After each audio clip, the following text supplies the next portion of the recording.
1 2 3 4 5 6 7 8 9 10 11 12 13 14 15 16 17 18 19 20 21 22 23 24 25 26 27 28 29 30 31 32 33 34 35 36 37 39 40 41 42 43 44 45 46 47 48 49 50 51 52 गांड्याचा ऊस आहे.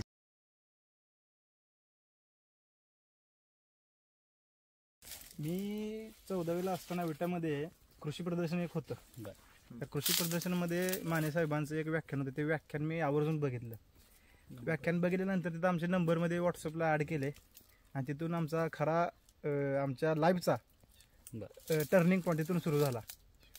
त्यानंतर त्यांच्याकडं आम्ही माहिती घेतली असता त्यांचे ऊस संजीवनीचे आळवणी स्प्रे हे आम्ही त्या पद्धतीने हळूहळू घ्यायला लागलो.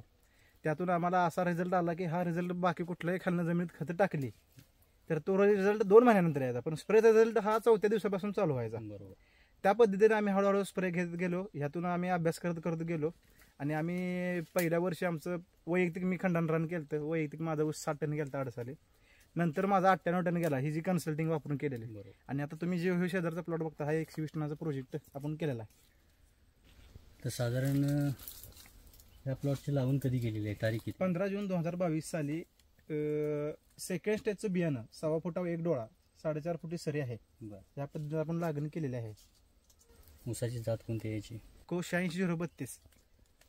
पाण्याचं व्यवस्थापन प्लॉटला संपूर्ण कसं आहे? पाण्याचं ड्रिप इरिगेशन आहे. विहिरीवर आपण ड्रिप इरिगेशन केलेलं आहे.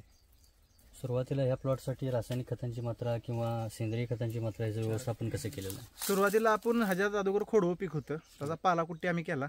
पालाकुट्टी केल्यानंतर आपण तागाचे पीक घेतलं हिरवळीचं खत म्हणून. तागाचं पिकानंतर आपल्याकडे शेणखतची काय अवेलेबिलिटी नव्हती.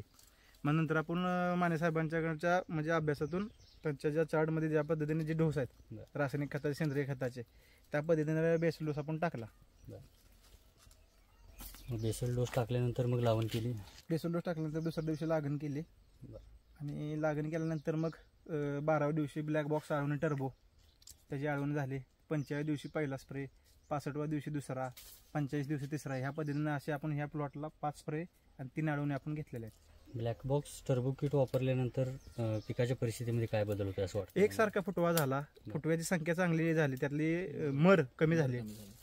पानाची लांबी रुंदी चांगली झाली. काळोखी वाढली. एकसारखा फुटवा आपल्याला त्यातून भेटला. याच्या आधी किती वर्षापासून तुम्ही ब्लॅक बॉक्स किट आणि ऊस संजीवनीचे फवारणी किट वापरता? मी सर्वसाधारण 2018 पासून हे सगळं वापरतो.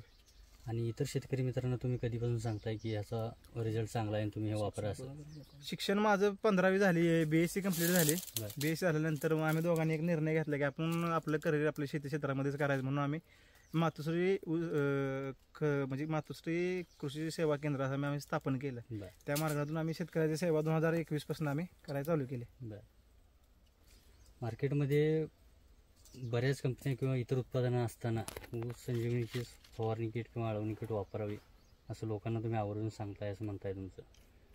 त्यातून किती फरक पडतोय किंवा बाकीच्या उत्पन्न प्रोडक्टमध्ये आणि ह्या प्रोडक्टमध्ये किती फरक काय असतो? ह्या प्रोडक्टमध्ये ॲक्च्युली आपल्याला माने साहेबांच्याकडं नॉन प्रॉफिट ऑर्गनायझेशनच्या मार्फत बाजारामध्ये जी किंमत आहे त्यापेक्षा निम्म्या किमतीने किंवा आपल्याला शेतकऱ्याला परवडली ह्या किमतीने आपल्याला ते प्रोडक्ट भेटते. आणि हा रिझल्ट या दुसऱ्या प्रोडक्टच्या डबल पटीने आम्हाला वाटला. त्या पद्धतीने आम्ही ह्या 4 वर्षात आम्ही त्यांच्याशिवाय दुसरं कोणाचे स्प्रेज घेतलेले नाहीत. इतर शेतकरी बांधवांना जेव्हा तुम्ही सांगता हे प्रोडक्ट वापरा चांगला आहे ते वापरतात तेव्हा त्यांची प्रतिक्रिया काय असते? आता तुम्ही व्यवसाय म्हणून पण त्या दृष्टीने त्याकडे बघताय. आम्ही पहिल्यांदा काय करतोय, कुठलाही स्प्रे घेताना आम्ही शेतकऱ्याच्या रानात जाऊन तो स्प्रे बनवतो आम्ही पद्धतीने. कारण त्यात भरपूर 7-8 प्रकारचे कंटेंट असतात. ते बनवणं पण एक पुढं महत्वाचं आहे. आणि स्प्रे आपण कधी घेतोय जास्त उन्हाचा मारायचा नाही. खाली वल देऊन 12च्या आत किंवा संध्याकाळ 4च्या पुढे स्प्रे मारला तर त्याचा रिझल्ट उत्तम येतोय. आणि ह्या स्प्रेचा रिझल्ट असा आहे एकदा शेतकऱ्यांनी मागितलं की तो 15 दिवसानंतर डबल येतोय. त्या 2 स्प्रे झाले की तिसऱ्या स्प्रेला पण डबल येतोय. त्या पद्धतीने 3 ते 4 स्प्रे शेतकरी आपल्याला हक्कानं मागवून घेतात. बरं, आतापर्यंत तुमच्या आधीचं उत्पन्न आणि आत्ताचं उत्पादन ऊसातील यात झालेला फरक किती आहे असं तुम्हाला वाटतं? उत्पादन माझं 25 ते 30 टनानं वाढलेलं आहे. वैयक्तिक शेती आणि माझे जे कस्टमर आहेत त्यांचं सुद्धा कमीत कमी 15 ते 20% उत्पादन वाढलेलं आहे. आणि उत्पादनाच्या संलग्न खर्चाचा रेशो बघितला तर किती वाढलेला? खर्च आहे तोच आहे. फक्त कसं आहे खर्च कुठं करायचा, किती करायचा, खताची मात्रा कशी द्यायची, ह्याच्यावर सगळं अवलंबून आहे. म्हणजे एकदमच 15 ते 20 हजारची लागवड घालायची नसेल, त्याला टप्प्याटप्प्यानं त्याचं एक नियोजन आहे. ते आपले संजीव माने साहेब यांच्या ग्रुपमध्ये ते चार्ट दिलेला आहे. त्या चार्ट प्रमाणे जे काही खत देत त्या पद्धतीने विभागून द्यायची. उसाला एकदम देण्यापेक्षा थोडं थोडं आणि सारखं सारखं हे खत या पद्धतीने आम्ही विभागलेलं आहे. ठीक आहे, आज तुमच्या बरोबर आल्याबद्दल धन्यवाद दोघांचं पण. ते मगाशी गाडीत एक तुम्ही सांगत होता ते एक मुद्दा सांगा की अर्धा पंप एक पंपाचा औषध शिल्लक ठेवत होतो. तुम्हाला ह्या औषधाबद्दल किंवा संजीवनी ग्रुपबद्दल किंवा संजीव दादांच्या बद्दल माहिती होती, तुम्ही व्याख्यान वगैरे अटेंड केलं होतं, हा मुद्दा बरोबर आहे.